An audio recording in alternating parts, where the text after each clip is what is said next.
응답받지 못한 기도와 응답받는 기도에 대해서 오늘은 살펴보도록 하겠습니다. 우리가 초대교회 사도행전적 교회가 되기 위해서 첫 번째 시간에 기도하는 공동체였습니다. 기도하는 모임, 그것이 먼저 우리에게 필요함을 말씀을 드렸고요. 그런데 기도를 하는데 어떤 사람은 기도응답을 받는다고 그러고 어떤 사람은 기도응답을 못 받는다고 하고 이렇게 표현을 하죠. 성경에도 응답받는 기도가 있고 응답받지 못하는 그런 기도의 모습을 보여주고 있다라고 하는 거죠. 그런데 먼저 우리가 기도할 때 누구의 이름으로 기도하느냐라고 할 때 여기 예수님께서 이렇게 말씀하셨습니다. 지금까지 너희가 내 이름으로 아무것도 구하지 아니하였으나 구하라. 그러면 너희 기쁨이 충만할 거다라고 그랬죠. 우리는 기도할 때마다 제일 마지막에 예수님의 이름으로 기도드립니다. 또는 예수님의 이름으로 기도합니다. 이런 표현을 씁니다. 거기 내 이름으로, 예수 그리스도의 이름으로 라고 하는 거죠. 그저 형식적으로 예수님의 이름으로 이게 아니라는 거죠. 여기서 예수님의 이름으로라고 하는 표현은 우리 주께서 우리의 피를 흘려주셨고 우리를 값으로 산 몸이 되었잖아요. 예수 그리스도의 보혈의 피를 의지하고 예수 그리스도께서 우리를 사신 그 능력을 의지하여서 그분 의지하고 그분의 능력으로 기도하라는 거죠. 왜? 또한 그 예수 그리스도의 이름이 우리에게 구원을 주시고 그 이름이 곧 창조주이며 생명을 주는 이름이기 때문에 그렇다는 거죠. 그런데 예수님께서 특별히 요한복음 14장, 15장, 16장을 통해서 한 번씩 그렇게 말씀했습니다. 특별히 요한복음 16장에서는 3번 말씀을 했고요. 요한복음 14장 13절부터 읽어보시면 14장 13절에 너희가 내 이름으로 무엇을 구하든지 내가 행하리니 이는 아버지로 하여금 아들로 말미암아 영광을 받으시게 하려 함이라. 내 이름으로 무엇이든지 내게 구하면 내가 행하리라. 요한복음 14장 13절 14절에 예수님의 이름으로 2번 그렇게 말하고 있고 요한복음 15장 16절에도 너희가 나를 택한 것이 아니요 내가 너희를 택하여 세웠나니 이는 너희로 가서 열매를 맺게 하려 하고 또 너희 열매가 항상 있게 하여 내 이름으로 아버지께 무엇을 구하든지 다 받게 하려 함이라 라고 말씀하셨으며 오늘 읽었던 요한복음 16장 24절 위에 23절에도 그 날에는 너희가 아무것도 내게 묻지 아니하리라. 내가 진실로 진실로 너희에게 이르노니 너희가 무엇이든지 아버지께 구하는 것을 내 이름으로 주시리라. 24절에 지금까지는 너희가 내 이름으로 아무것도 구하지 아니하시나 구하라. 그리하면 받으리니 너희 기쁨이 충만하리라. 요한복음 18장 16장 26절에도 그날에 너희가 내 이름으로 구할 것이요 내가 너희를 위하여 아버지께 구하겠다 하는 말이 아니니 라고 말합니다. 그날에 너희가 내 이름으로 구할 것이요 라고 말합니다. 예수 그리스도께서 우리에게 예수님의 이름으로 구하라고 기도합니다. 그런데 형식적으로 그냥 마지못해서 예수님의 이름으로 이렇게 하는 것이 아니라 예수님의 이름에 의지하고 그 예수 그리스도께서 피우신 그 공로를 의지하여 그분께 기도하라라고 얘기하고 있는 겁니다. 그런데 그분 앞에 그 예수 그리스도 이름으로 기도하는데 기도를 응답받지 못하는 경우가 있고 응답받는 경우가 있다는 거죠. 먼저 응답받지 못하는 기도에 대해서 살펴보도록 하겠습니다. 첫 번째는 하나님의 뜻대로 구하지 않는 기도는 하나님의 응답이 되지 않는 것을 볼 수 있습니다. 하나님이 원하는 바가 아닌데 억지로 달라고 하는 경우, 그와 같은 경우 이루어지지 않는 경우를 볼 수 있는데요. 그 예로 아브라함을 들 수 있습니다. 아브라함은 창세기 15장에 이렇게 하나님께 기도했습니다. 아브라함이 이르되 주 여호와여 무엇을 내게 주시려 하시나이까? 나는 자식이 없사오니 나의 상속자는 이 다메섹 사람 엘리에셀이니이다. 아브라함이 또 이르되 주께서 내게 씨를 주시지 아니하시었으니 내 집에서 길린 자가 내 상속자가 될 것이니라. 여호와의 말씀이 그에게 임하여 이르시되 그 사람이 내 상속자가 아니라 내 몸에서 날 자가 내 상속자가 되리라. 그러니까 무슨 얘기냐면 하나님께서는 아브라함에게 약속하기를 자손이 하늘의 별처럼 바닷가의 모래알처럼 그렇게 많은 자손이 생길 거라고 말씀하셨는데 자식이 안 생기거든요. 그러니까 하나님께 기도합니다. 하나님, 나는 상속자가 없으니 나의 상속자를 엘리멜렉이라고 하는 종으로 삼고자 하오니 하나님 그렇게 아시고 허락해 주십시오. 그렇게 기도했단 말입니다.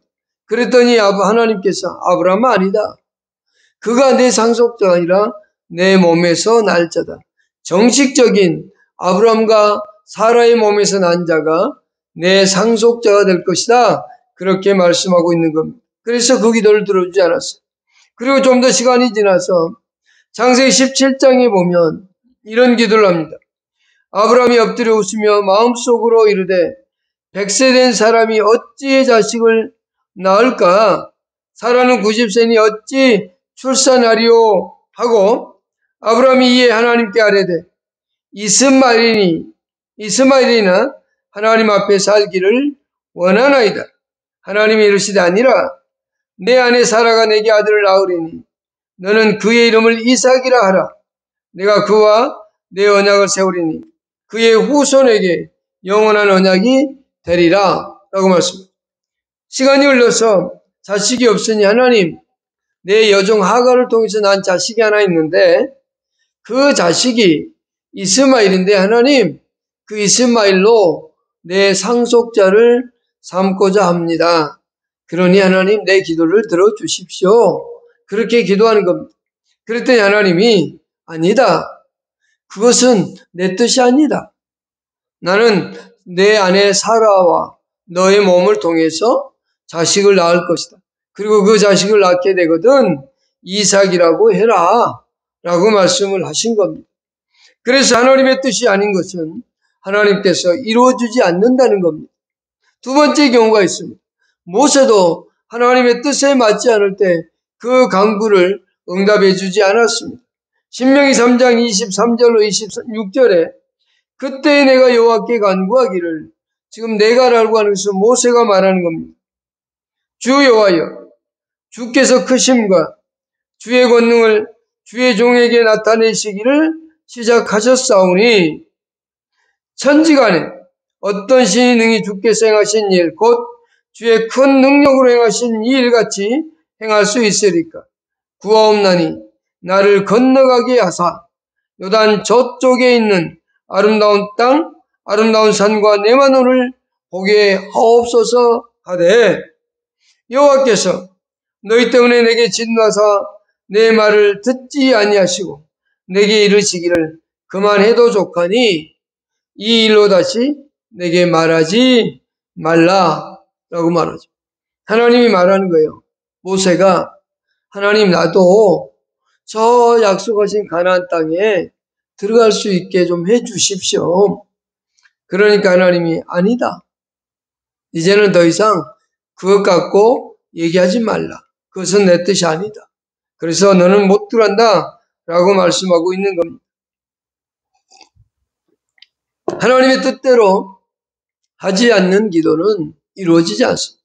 하나님은 하나님의 뜻대로 행하시는 분입니다. 예수님께서 겟세마네에서 기도하실 때가 있었습니다. 마태복음 26장 39절에서 이제 예수님께서 기도하시는데 그게 뭐냐면 이 잔을 내게서 옮길 수 있으면 옮겨 주십시오 라고 기도를 했다는 이 말입니다. 근데 거기까지 예수님께서 아버지, 나는 이 십자가를 지는 것 말고 다른 방법이 있으면 이루어지기를 원합니다. 그런데 그것이 내가 원하는 거지만, 예수님이 원하는 거지만 하나님은 그게 원하는 게 아니잖아요. 그러니까 예수님이 기도를 다시 바꾸죠. 내 원대로 마시고 아버지의 뜻대로 되기를 원합니다. 그게 아버지의 뜻이 정해져 있으면 그 뜻대로 이루어 가시는 겁니다. 그러니까 하나님의 뜻이 아닌 걸 가지고 아무리 구해도 믿음의 사람 아브라함도 영적 지도자였던 모세도 하나님의 뜻을 꺾지는 못합니다. 우리가 하나님의 뜻이 아닌 것을 구하는 것, 그것은 옳은 기도가 아니다 이겁니다. 바울이 자신의 몸을 고쳐달라고 그렇게 기도하지만 하나님은 그렇게 고쳐주지 않습니다. 내 은혜가 내게 족하다라고 끝내시죠.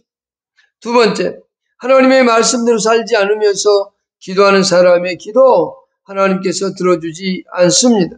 이사야 1장 11절로 13절에 의하면 여호와께서 말씀하시되 너희의 무수한 재물이 내게 무엇이 유익하냐? 나는 순양의 번제와 살찐 짐승의 기름에 배불렀고 나는 수송아지나 어린 양이나 순염소의 피를 기뻐하지 아니하노라. 너희가 내 앞에 보이러 오나니 이것을 누가 너희에게 요구하였느냐? 내 마당만 밟을 뿐이니라. 헛된 재물을 다시 가져오지 말라. 분향은 내가 가증히 여기는 바요. 월삭 간식일과 대회로 모이는 것도 그러니 성회와 아울러 악을 행하는 것을 내가 견디지 못하노라. 하나님을 섬긴다고 하면서 악을 행하면서 하나님의 앞에 와서는 거룩한 척, 깨끗한 척 하는 자의 기도 하나님이 듣지 않겠다라고 하는 겁니다. 세 번째, 악인의 기도 또한 듣지 않겠다라고 말씀합니다. 여호와의 손이 짧아 구원하지 못하심도 아니요 귀가 둔하여 듣지 못하심도 아니라 오직 너희 죄악이 너희와 너희 하나님 사이를 갈라놓았고 너희 죄가 그의 얼굴을 가리워서 너희에게서 듣지 아니하시게 함이니라. 이는 너희 손의 피에 너희 손가락이 죄악에 더러워졌으며 너희 입술은 거짓을 말하며 너희 혀는 악독을 내미니라. 이사야 59장 1절로 3절의 말씀입니다. 그러니 하나님께서 기도를 듣지 않음이 귀가 둔해서 듣지 않음이 아니다라고 하는 거죠. 너희의 죄악 때문에 너희 간구를 듣지 않겠다라고 말씀합니다. 또한 네 번째, 자기의 욕심대로 구하는 기도, 그것을 듣지 않겠다라고 말씀합니다. 야고보서 4장 2절로 3절에 우리가 잘 아는 말씀입니다. 너희는 욕심을 내어도 얻지 못하며 살인하며 시기하여도 능히 취하지 못함으로 다투고 싸우는도다. 너희가 얻지 못함은 구하지 아니하기 때문이라. 구하여도 받지 못함은 너희 정욕으로 쓰려고 잘못 구하기 때문이다 라고 말합니다. 그러니까 죄악을 행하면서 하나님의 앞에 와서 거룩한 척, 기도하는 시간에는 정말 의로운 척하는 것, 하나님이 볼 때 너무도 가증히 여긴다는 겁니다. 우리의 삶의 우선순위가 무엇인가를 먼저 기도하기 전에 생각해 봐야 됩니다. 기도하는 공동체, 기도하는 거 열심히 울부짖는 거 좋습니다. 그러나 먼저 내 삶의 우선순위가 무엇인가를 살펴야 됩니다. 마태복음 63장 33절에서 예수님은 이렇게 말씀하셨습니다. 그런즉 너희는 먼저 그의 나라와 그의 의를 구하라. 그러면 이 모든 것을 너에게 더하시리라 라고 말이죠.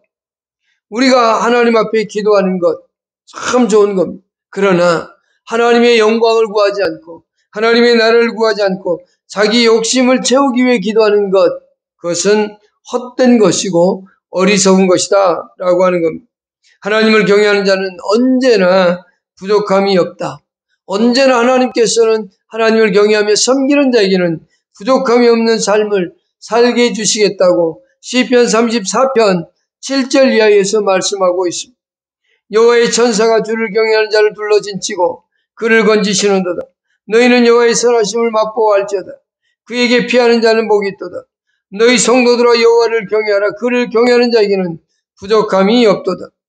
이 젊은 사자는 궁핍하여 줄일지라도 여호와를 찾는 자는 모든 좋은 것에 부족함이 없으리로다 라고 말씀하셨으며 잠언 22장 4절에도 겸손과 여호와를 경외함의 보상은 재물과 영광과 생명이라고 말씀합니다. 그러니 하나님을 경외하는 사람은 늘 부족하지 않습니다. 그렇다면 우리 인생의 목적을 따라 살아야 됩니다. 우리가 왜 인생을 살아야 되느냐? 우리 삶의 우선순위가 하나님의 영광을 위한 거고 하나님의 뜻대로 살아가는 거라면 하나님께서 나를 지금 왜 살려두고 있고 왜 나에게 이렇게 이 세상을 살아가게 했는가? 그 인생의 목적이 무엇인가를 먼저 발견하는 게 더 중요한 겁니다. 베드로전서 4장 2절에 이렇게 말씀합니다. 그 후로는 다시 사람의 정욕을 따르지 않고 하나님의 뜻을 따라 육체의 남은 때를 살게 하려 함이라 라고 말이죠. 하나님의 뜻을 따라 살게 하기 위해서 우리에게 생명을 주셨고 지금 이 세상을 살아가게 하시고 있다는 사실을 우리는 기억해야 되죠. 그러면서 고린도전서 10장 31절에 하나님의 영광을 위해 살라고 사도 바울을 통해서 그렇게 말씀합니다. 그런즉 뭐 너희가 먹든지 마시든지 무엇을 하든지 다 하나님의 영광을 위하여 하라고 말씀하고 있습니다. 우리는 기도하기 전에 먼저 내가 하나님을 경외하며 하나님의 뜻대로 살아가고자 하는 자세가 있는가? 나는 하나님의 영광을 위하여 살아가려고 하는 그 삶의 자세, 그 삶의 우선순위를 가지고 있는가를 생각해 봐야 된다는 겁니다. 그럴 때 하나님께서 우리의 기도에 귀 기울이신다는 것을 기억하십시오. 하나님은 저와 여러분 삶을 다 알고 있고 다 살피시고 있다는 걸 기억하십시오. 그렇다면 하나님 앞에 나올 때 내가 하나님 뜻대로 말씀대로 살아가려고 하는 자세를 가지고 살면서 하나님 앞에 나와 예수 그리스도의 능력 의지하여 예수께서 피 흘려주신 그 공로 의지하여 내가 예수님의 이름으로 간구하오니 기도를 들어달라라고 기도해야 된다는 거죠. 그러면 우리는 응답되는 기도가 뭘까요? 성경은 이렇게 말합니다. 아까 하나님의 뜻에 맞지 않는 기도를 들어주지 않는다고 했잖아요. 그러면 하나님의 뜻에 맞는 기도를 들어주겠다고 성경은 그렇게 말씀합니다. 요한일서 5장 14절에 그를 향하여 우리가 가진 바 담대함이 이것이니 그의 뜻대로 무엇을 구하면 들으심이로다 라고 말합니다. 그의 뜻대로 하나님이 원하시는 바대로라는 겁니다. 하나님이 원하시는 바가 무엇인가? 그것을 먼저 살핌이 중요하다라고 하는 거죠. 두 번째는 응답되는 기도의 두 번째는 경건하게 하나님의 뜻대로 살아가는 자의 기도입니다. 앞전에서 말한 것처럼 악을 행하며 사는 사람, 악한 자의 기도는 듣지 않는다고 분명히 성경은 우리에게 말씀하고 있습니다. 그렇다면 우리는 하나님의 뜻대로 살아가려고 하는 삶의 자세가 중요합니다. 우리에게 생명을 주시고 우리에게 구원의 은혜를 주신 하나님께서 우리 인생의 목적을 하나님의 뜻대로 살아가도록 감히 우리에게 주신 사명이요 의무라고 한다면 우리는 하나님의 뜻대로 살기 위해 노력해야 됩니다. 요한복음 9장 31절에 하나님이 죄인의 말을 듣지 아니하시고 경건하여 그의 뜻대로 행하는 자의 말은 들으시는 줄을 우리가 아나이다 라고 말씀했으며 시편 145편 19절에 그는 자기를 경외하는 자들의 소원을 이루시며 또 그들의 부르짖음에 들으사 구원하시는도다 라고 말씀합니다.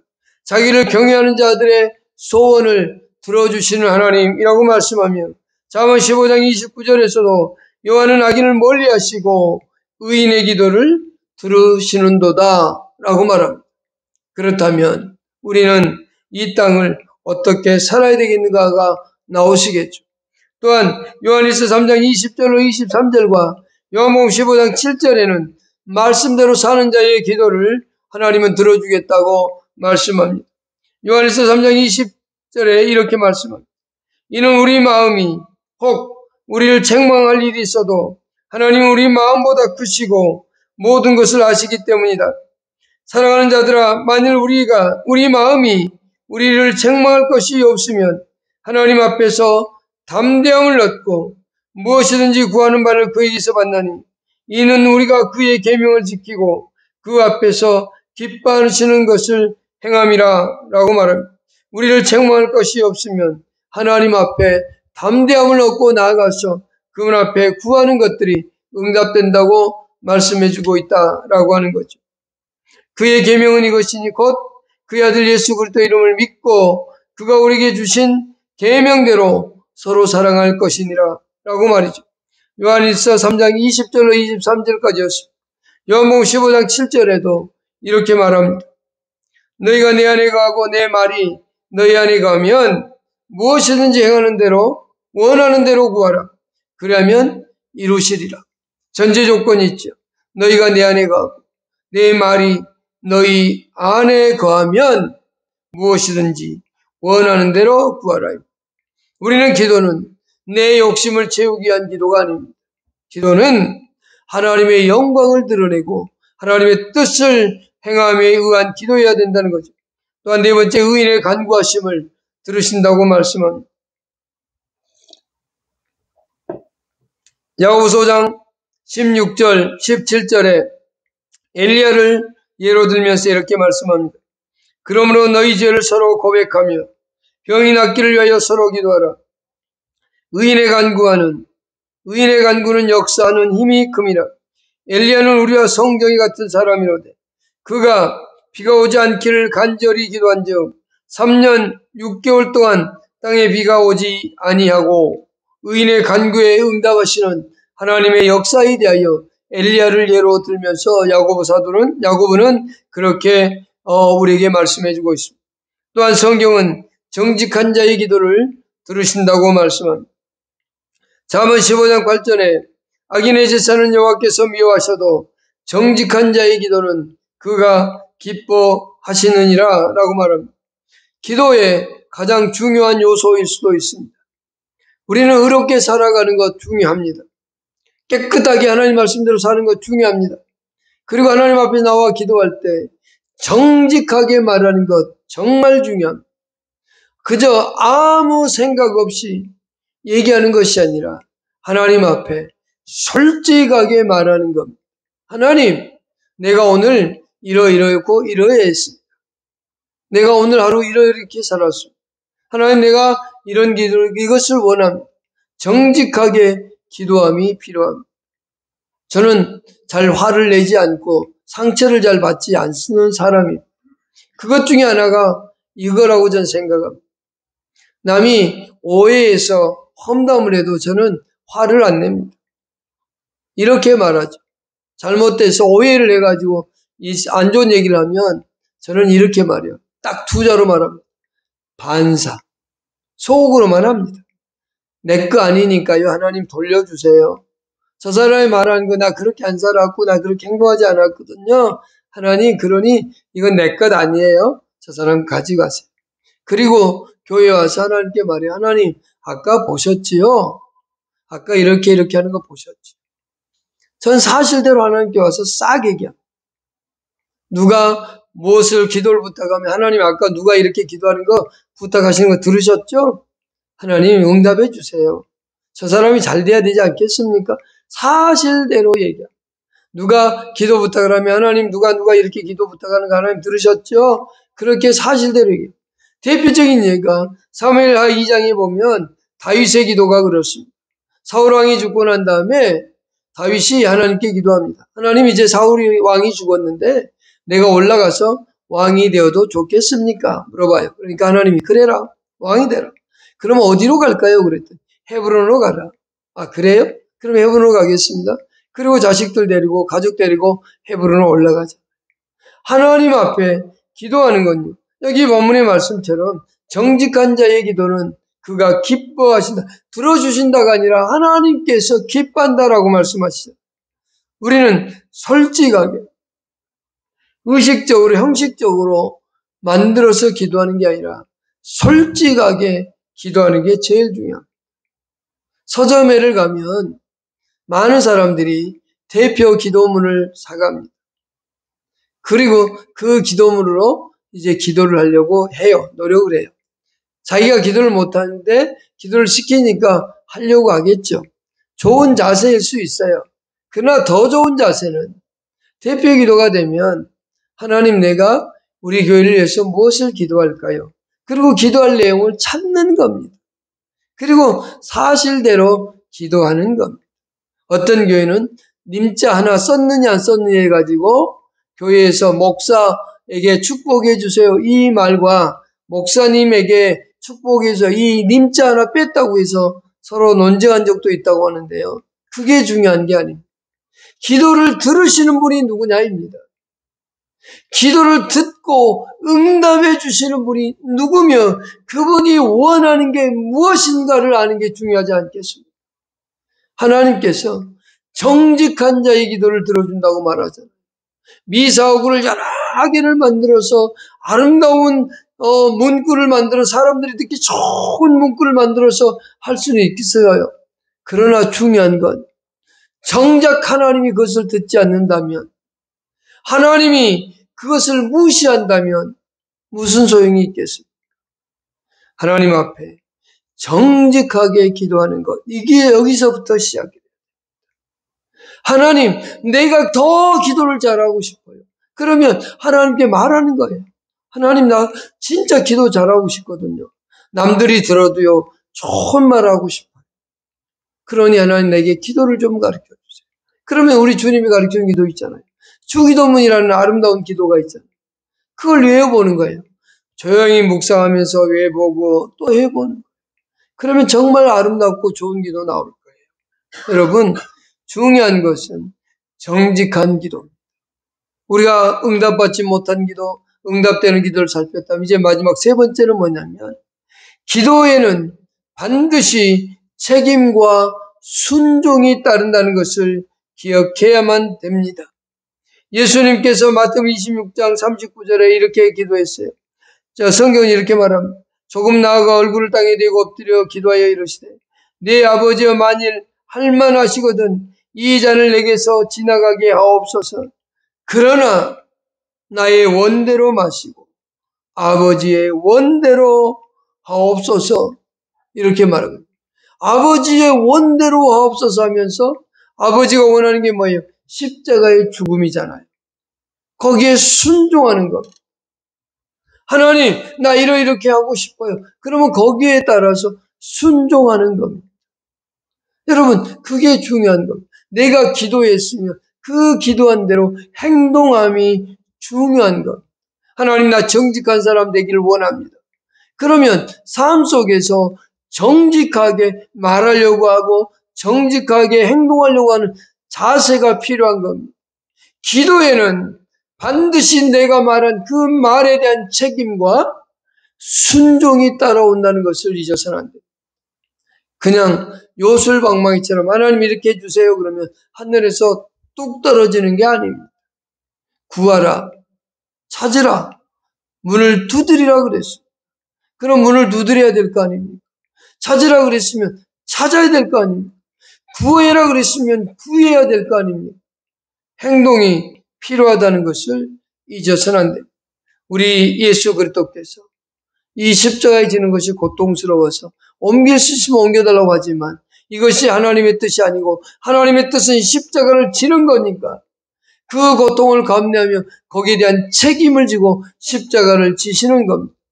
여러분, 우리 모두가 기도하는 공동체를 이룰 때 하나님의 뜻대로 살고 하나님이 원하는 바대로 행하면서 하나님이 원하는 기도, 그런 기도를 할 수 있는 우리, 하나님의 뜻대로 말씀대로 살면서 하나님께 정직하게 드리는 기도자, 그리고 그 기도함에 대하여 책임을 질 수 있는 믿음의 사람들이 될 수 있기를 축복합니다. 기도하십시다.